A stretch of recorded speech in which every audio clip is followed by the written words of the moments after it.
Welcome to the DWA Commerce backend application. In this video, we're going to learn how to find parties. After logging in, click on CRM. Then click on Parties submenu. Find Party page will appear.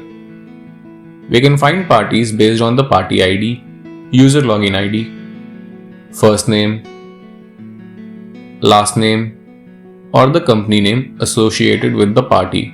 Furthermore, we can find parties based on their roles by selecting from the drag down option, or the classification group again by selecting from the drag down option.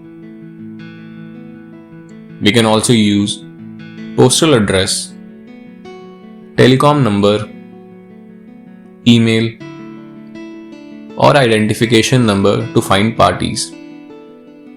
We can click on Export button to download a CSV file which contains list of all parties.